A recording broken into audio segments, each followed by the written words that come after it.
All right, if you would, now that most of us are sitting, let's stand again. We're going to move into a time of prayer. So if you would bow your heads with me. Dear Heavenly Father, thank you so much for the ability to gather here this morning. It's such a blessing to come around your word and hear from you, Lord. I pray that this morning as we go into our time of worship and later into our message, that you'd be working in and through all of it, through the words that I speak. They wouldn't just be my words, but you'd be speaking through me to each person here to share what you need to say, Lord. As we continue our series in Christmas questions, we find encouragement and hope today, knowing that your word is trustworthy. The scriptures testify and talk about you, Jesus. So please bring those of us that don't know you yet into faith by the Holy Spirit. And Lord, bring us deeper into faith and relationship with you, reminding us that I have been crucified with Christ. So it is no longer I who live, but Christ who lives in me. And the new life I now live in the flesh, I live by faith in the Son of God, who loved me and gave himself for me. And remind us, Lord of truth, that you tell us by grace you are saved through faith. And this is not your own doing, it is the gift of God, not a result of works so that no one may boast. Thank you for your promises. Please give us encouragement today that we may have greater faith in you, in your resurrected Son who lives and reigns with you in the Holy Spirit, one God, now and forever. Amen. All right, at this time, you can be seated if you'd like. We're going to go into our reading. So our reading for today is a gospel reading. It comes from Luke chapter 2. Once we conclude the reading, we'll be repeating verse 30 on the screen. You don't have to say it with me as we go through the first time. So Luke 2, starting in verse 25. Now there was a man in Jerusalem whose name was Simeon, and this man was righteous and devout, waiting for the consolation of Israel, and the Holy Spirit was upon him. And it had been revealed to him by the Holy Spirit that he would not see death until he had seen the Lord's Christ. And he came to him in the Spirit into the temple. And when the parents brought in the child Jesus to do for him according to the custom of the law, he took him up in his arms and blessed God and said, Lord, now you are letting your servant depart in peace, according to your word. For my eyes have seen your salvation, that you have prepared in the presence of all peoples a light for revelation to the Gentiles and for the glory of your people Israel. And his father and mother marveled at what was said about him. And Simeon blessed them and said to Mary his mother, Behold, this child is appointed for the fall and rising of many in Israel, and for a sign that is opposed.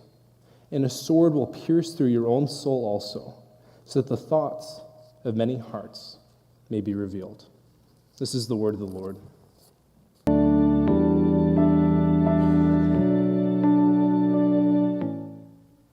Yeah, so there's a lot of questions that come up when we look at our faith. And we hear a lot of things from the world, and there's a lot of doubts that can come up. And so some of the doubts that we see is thinking, well, how does the word of God written through man? Or looking at how isn't it just a crutch? Or maybe you're just hanging on by a thread and you're feeling like if you believe the Christian faith, you're betraying your rational thought. You're going against what makes sense. And maybe it makes you feel better, but it's not really true. Or maybe it does make sense, but it never really happened. So there's a lot of questions that can arise. And so today I want to look at some of these doubts together. And as we do, go from a place of doubt into faith based off of, first and foremost, the Holy Spirit working in and through us. It's not us deciding to come to God. It's God choosing to come to us and us not rejecting him. And when that's the case, when he's in and he's working, I want us to know that we have a faith that has a firm foundation, that has a cornerstone that we can rest everything on, that it is firm enough to put our trust in. So how are we going to do that?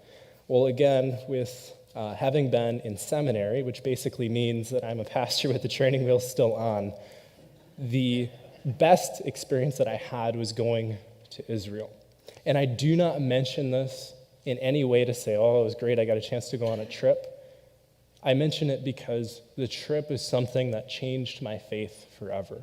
Even though I had a firm foundation, even though I was excited about everything that was going on, there was something about seeing it that completely changed it. And with Simeon, he was one that had faith even before seeing the Lord, and he was waiting on him. That was like his end goal. I really want to see the Lord's salvation. I really want to see Jesus. And so this is a way that we can take a closer look at who Christ is. So this is kind of a bird's eye view, an aerial view of everything that we got a chance to see. And right now we are in the Christian Conversations and Questions series. But do we remember, what's the greater series that we've been going through lately, the longer one? The story. And would it be kind of cool if we got a chance to look at the story, not just from looking at the text, but what do these places look like today? What evidence do we have, if there is any, that these things actually happened, that these were real people? And so I'm going to go through with you, and we're going to read together a list of a lot of those parts of the story, the people that actually lived, and some of the artifacts we have from them, and going into Jesus' life, places that I've personally seen and that are accessible, that any of us can look at online. There's resources all over the place. This isn't just something that I have. It's something that I want to give resources so we can look at these things together in Jesus' life. So as we list off some of these things, just see them as supporting evidence that Jesus' resurrection is no fairy tale, that these things really happened. It's really encouraging. So as we look, we're going to start with the Old Testament people. So if we think of who is the father of many nations, it's Abraham, right? And Abraham, we know in Beersheba where his well was. So it's really cool to see, okay, yep, this is the well that Abraham used. Okay, well, that helps put him as a historic figure. Or we look at Joshua, right? It says that there was a battle in Joshua 11, and there was a rock layer that was burned. Well, if we go there today, archaeologists have dug it up, and you can look down and see, okay, yeah, no, at this exact same rock layer, which would match the years, the rock is scorched in the place where the Bible records it. Not a story you'd think of a lot of times, but you can go to just about any of these stories and just go, yeah, no, this matches up exactly. Or Ruth, in chapter 4, it talks about her city gates. You can walk through the city gates that Ruth walked through. Or Samson, the strong dude, right, in the valley. The Spirit of the Lord began to stir in him, in the valley. So you can go there and you can see where Samson was being moved by the Lord. Or David, right, we talked a lot about him. The line of David, where Jesus came from, that ancestry, that promise that Jesus was fulfilled from the Davidic line. Well, you can go to the city of David today, and there is an inscription found with a rock that has King David on it in 1993 or 1994. So these discoveries are still being made today. There's more evidence still coming out. So it's encouraging to see that there's still more things. Where David fought Goliath in the Valley of Elah. You can go there today and you can see, yep, that's right where the battle happened. You can look at his son Solomon. Right? They're like, I don't know if Solomon's really a historic figure. Did he really exist? Well, you can stand in the gates where Solomon built. Right? You can stand in structures that he made, and it's like, well, somebody built these, and this is by Solomon. Or with Elijah, right? It says he was up on the Carmel Ridge when he fought off the prophets of Baal, right? Where the fire was cast down. You can go to that ridge today. Or in the New Testament, for Mary, right? There's a museum where women are honored in a place where she was. It's pretty cool. Or Caiaphas, the high priest that condemned Jesus. We have his bone box. We have a place that has the inscription of Caiaphas on the side. Or speaking of inscriptions, Pontius Pilate. In 1961, there was a stone inscription found with Pontius Pilate's name on it. That's a big deal because Pontius Pilate's a part of our Apostles' Creed. He's condemned under Pontius Pilate. Or you can look at Paul, where he did evangelism. And he was tried before Roman officials. We can see where that was today. And all of those things in the Old Testament we can see verified by the Dead Sea Scrolls and where those were discovered. It's not a game of telephone we're playing, but the scriptures are accurately translated over time. And if you've been waiting for the Jesus stuff coming up, this is where his life comes in. You can go to where he was baptized in the Jordan River, where he was tempted by Satan in the desert and also up on the temple. You can go to those specific spots. If you ever wondered what the boat looked like, you can see a 2,000-year-old boat preserved by the mud that we can see, yep, this was for 12 people. And this is exactly what that would have looked like. Or maybe you're looking at the feeding of the 5,000 in Kursi. That's one of my favorite stories. We did a Bible study on it. And a lot of times we hang on to what we have. And Jesus says, just bring it here to me. Right? And so when we hang on to things, it doesn't quite work. But when we actually bring them to God, that's when it all clicks. Or the synagogues. It says that Jesus went into the surrounding hillsides and preached to many. You can go into the synagogues he preached in and go to the seat of Moses and be like, yep, Jesus sat right here while he was teaching. Or the Beatitudes. We know the Lord's Prayer. We're going to be praying that today. You can go to the spot where Jesus taught the Lord's Prayer. And a lot of the things he taught on the Sermon on the Mount, on his longest sermon, Jesus was an object lesson guy. And we're going to look at his Pewaukee, where he stayed. And a lot of the things that he talked about were things that his people knew. A city on a hill. He's not just talking about a random hill, he's talking about a hill they knew. Or maybe a shepherd on a hill, right? But he's pointing to a specific place. You can look at the healing of blind men, where Jesus healed them. Or the temple, which is now the Wailing Wall. You can go to those places today.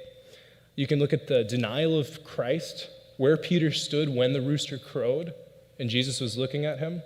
And on the flip side of that, conversely, you can look at where Peter confessed Christ. And a lot of these things mean so much more when they're in the context. When you can say, yeah, no, it's not just cool that Peter said, well, you are my Lord, my God. Where did he say that? Well, Jesus sailed across the Sea of Galilee, went to a place that was a really dark place spiritually, that they just didn't know God. They were worshiping some false god. And in that place where it was spiritually dark, Jesus went way out of his way to say, yeah, no, this is who I really am. And so the confession of Christ means something a lot more because they were lost. They didn't understand who he was. So a lot of these things have a lot more context. And we're going to look at the Sea of Galilee in this place called the Evangelical Triangle in a little bit, where Jesus spent most of his time. And then there's the parts that make your hair stand on end. You can go where Jesus was crucified, where the cross is, where that stood. You can go to Mount Calvary and put your hand on the rock, and you can see where the rock was split. You can go to first century tombs to see what it was looking like when Jesus was buried. And you can see where he was resurrected and walked on the road of Emmaus and the Mount of Olives. So these are real places. Now that's a long list, that's a lot of things, that's looking at the story, and I get it, it's overwhelming. I did all this in 2 weeks, it was a lot. And I want to show us something that seeing this kind of brings it from black and white to color. It's like seeing the Rose Bowl on TV to being there. I mean, seeing Lambeau Field to actually being there. These things change us when we see them. So if you would, let's look together. There's a 2-minute video that shows all of these things.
Okay, so it's a little bit different when we see it versus reading about it.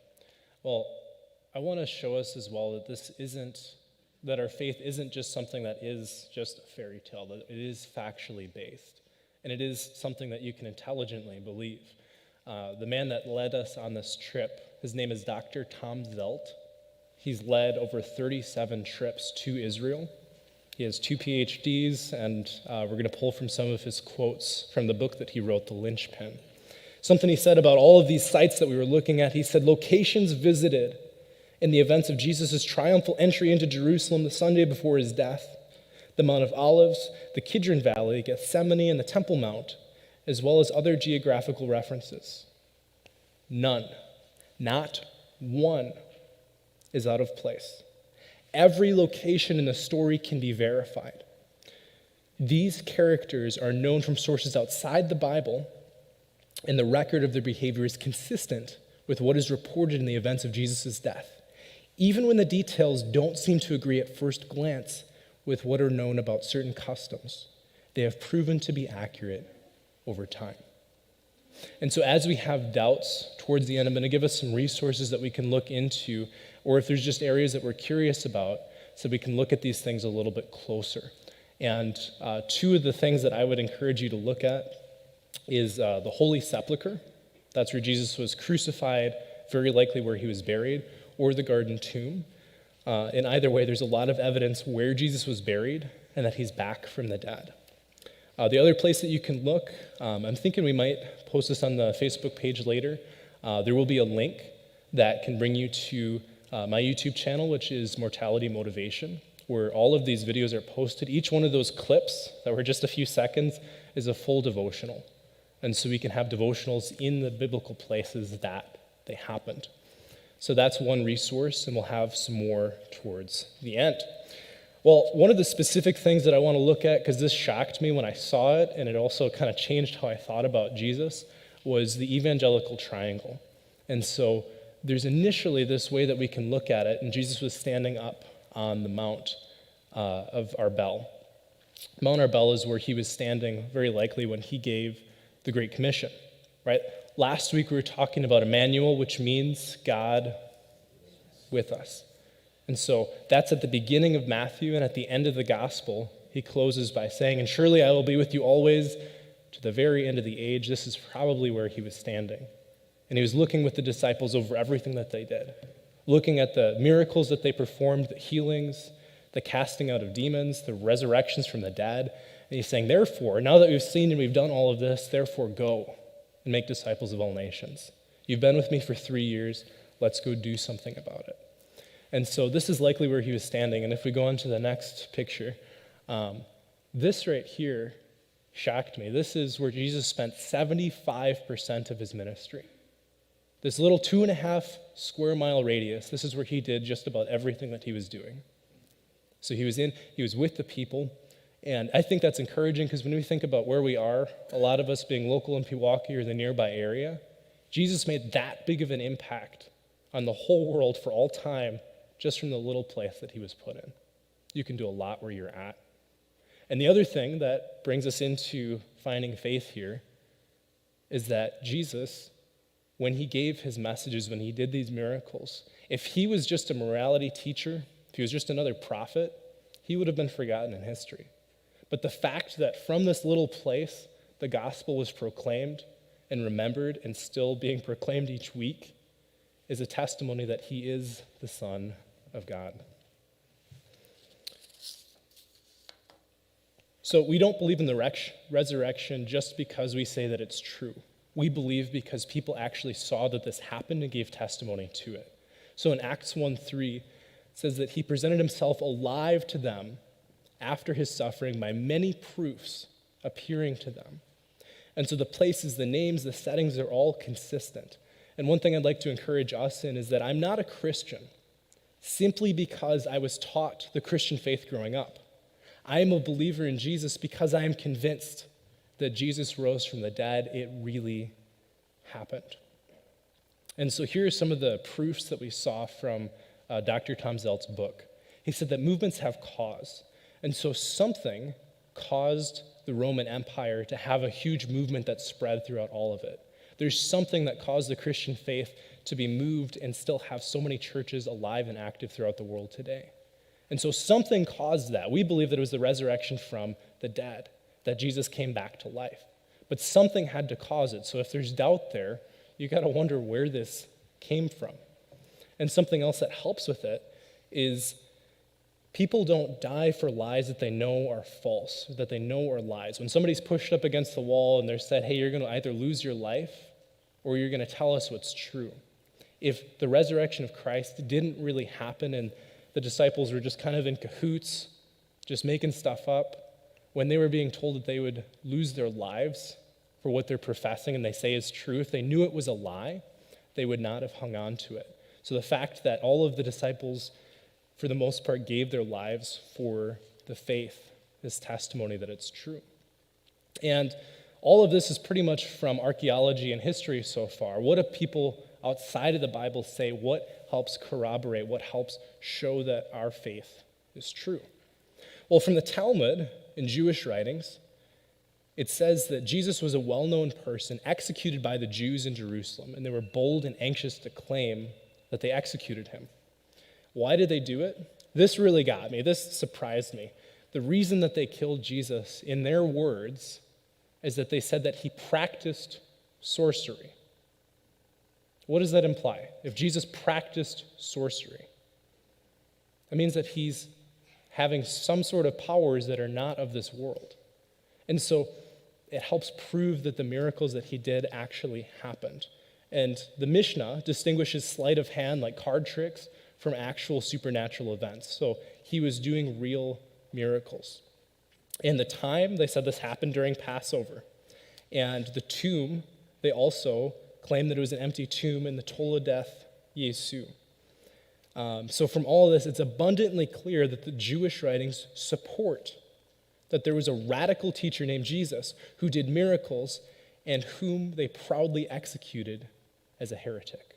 So outside of the Christian writings, there's a lot that supports our faith. One more in Josephus, who is a Jewish historian, said that after Jesus' crucifixion under Pilate, his disciples didn't abandon him. They reported that he had appeared to them on the third day after his resurrection and that he was alive.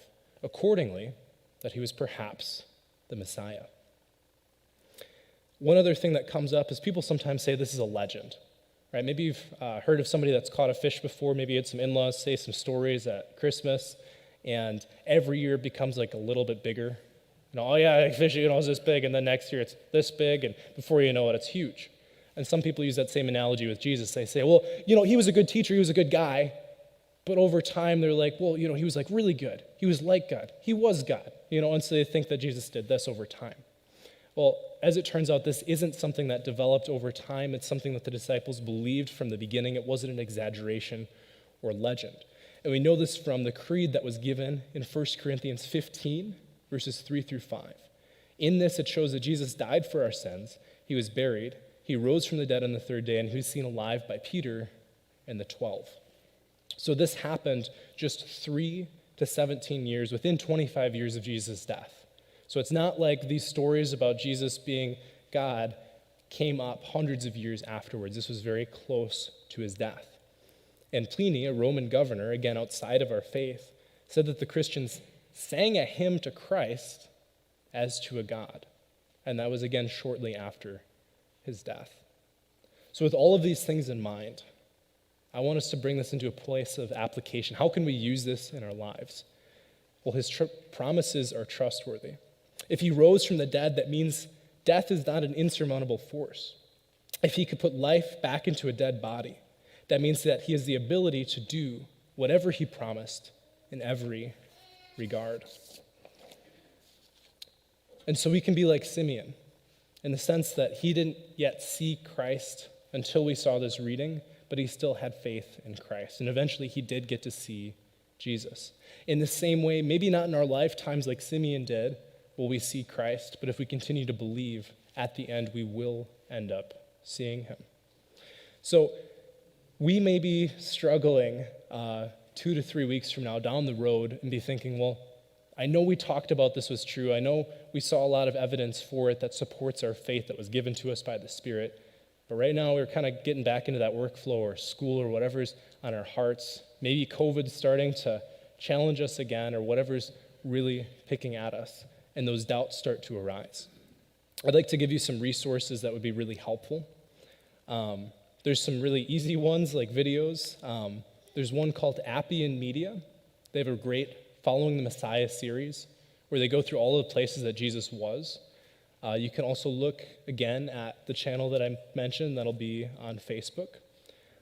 There's also some great books like More Than a Carpenter or Tom Zelt's book, The Linchpin. If you're looking at going a little bit deeper, The Case for Christ is an excellent one where a man goes around and he ends up kind of coming to faith because he sees all of the evidence from people that are Harvard professors, people from Cambridge, all over the world, and he does these interviews with world-renowned professors.